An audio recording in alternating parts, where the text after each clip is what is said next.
अमरावती येथील प्रभाग क्रमांक 20 चे नगरसेवक संजय गव्हाडे यांनी आपल्यावर सूडबुद्धीने खोट्या तक्रारी दाखल केल्याचा गंभीर आरोप केला आहे। नगरसेवक संजय गव्हाडे गेल्या अनेक महिन्यांपासून आपल्या प्रभागातील स्वच्छता, आरोग्य, सांडपाणी आणि इतर नागरी समस्यांचा सातत्याने पाठपुरावा करीत होते। त्यांनी विदर्भ हाऊसिंग सोसायटी मधील समस्या तसेच कोणार्क कंपनी आणि आरोग्य अधिकारी अजय जाधव यांच्या कार्यपद्धतीबाबत वेळोवेळी लेखी तक्रारी केल्या होत्या। अनेक वेळा पाठपुरावा करूनही कोणतीही ठोस कारवाई झाली नाही। उलट जनहिताचे प्रश्न मांडल्यामुळे आकसापोटी त्यांच्यावर राजापेठ पोलीस ठाण्यात खोटी तक्रार दाखल करण्यात आली आहे। हा प्रकार लोकप्रतिनिधींचा आवाज दाबण्याचा प्रयत्न असून प्रशासनाने जनतेच्या सेवेऐवजी अधिकार गाजवण्याचे साधन बनू नये असे मत त्यांनी व्यक्त केले आहे। या संपूर्ण प्रकरणाची सखोल आणि निष्पक्ष चौकशी करून सत्य समोर आणावे तसेच दोषी अधिकारी किंवा व्यक्तींवर कायदेशीर कारवाई करावी अशी मागणी नगरसेवक संजय गव्हाडे यांनी केली आहे। मी अमरावती महानगरपालिकेचा सुदगिरी प्रभागाचा संजय गव्हाडे उबाटाचा एकमेव नगरसेवक। गेल्या 2 तारखेला आमच्या प्रभागामध्ये विदर्भ हाऊसिंग सोसायटीमध्ये महानगरपालिकेचे आयुक्त आणि आयुक्तासोबत सर्व त्यांचे सहकारी, आरोग्य विभागाचे आणि बांधकाम विभागाचे सर्व त्यांचे सर्व लोक आले होते। या पाहणी दरम्यान त्यांनी आमच्या इथे श्रीकृष्ण मंदिराची कंप्लेंट आहे, त्या कंप्लेंटच्या करता ते पाहण्यासाठी आले होते। त्या दरम्यान त्यांना मी गेल्या 4 महिन्यापासून एक विदर्भ हाऊसिंग ही कंप्लेंट होती की तिथे लोकांच्या घरात ते MGBनं गढूळ पाणी आणि गटाराचं पाणी, साचलेलं पाणी लोकांच्या घरात जात आहे। त्या पाण्यासाठी मी आयुक्ताकडे अनेक दिवसांपासून कंप्लेंट केली होती, लेखी सुद्धा दिली आणि वारंवार मी सुद्धा त्यांच्यासोबत प्रत्यक्ष बोलत आहे, परंतु याच्यावर त्यांनी कुठल्याही प्रकारची दखल नाही घेतली आणि श्रीकृष्ण मंदिराचं काम आटोपून ते निघत होते। या दरम्यान मी आयुक्तांना रिक्वेस्ट केली की तुम्ही 2 मिनिटांसाठी तिथल्या लोकांची समस्या जाणून घ्या। ते गाडीच्या बसायच्या तयारीत होते। तेवढ्यात मला आयुक्त बोलले की जाधव साहेबांनी हे काम बघितलेलं आहे, त्याच्यामुळे आपण नंतर बघू।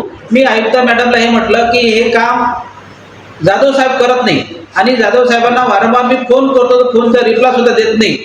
म्हणून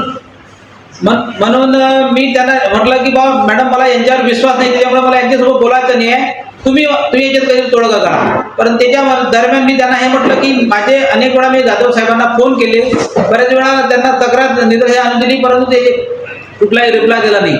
म्हणून मी त्यांच्यासोबत असं बोलता असं 1-2 शब्द असं बोलत असताना त्यांनी माझ्यावर उलटे शब्द वापरले आणि मी माझ्या तोंडातून मी म्हटलं की तुम्ही काही कामाचे नाही, त्याच्यामुळे मला तुमच्यासोबत बोलायचं नाही, अशी दहशतबाजी झाली। असं एवढंच बोललो आणि एवढं बोलून आम्ही सर्वजण तिथून निघून गेलो। एवढं निघून गेल्यानंतर त्यांनी दिवसभर काहीच नाही केलं। कुणातरी नेत्याच्या सांगण्यावरून, कुणातरी नगरसेवकाच्या सांगण्यावरून त्यांनी माझ्यावर रात्री 10 वाजता राजापेठ पोलीस स्टेशनला गुन्हा दाखल केला आणि हे प्रकरण गुन्हा दाखल करण्याजोगं नव्हतं।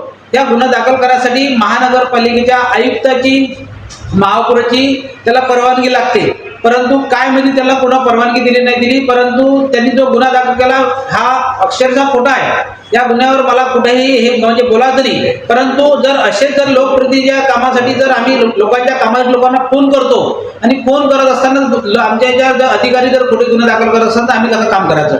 लोकांच्या काम करत असताना आम्हाला प्रत्येक वेळा यांना फोन करावा लागते, आमचा फोन रिसिव्ह करत नाही, आमच्यासमोर लोक असतात, लोकांना प्रत्येकाला उत्तर द्यावं लागते।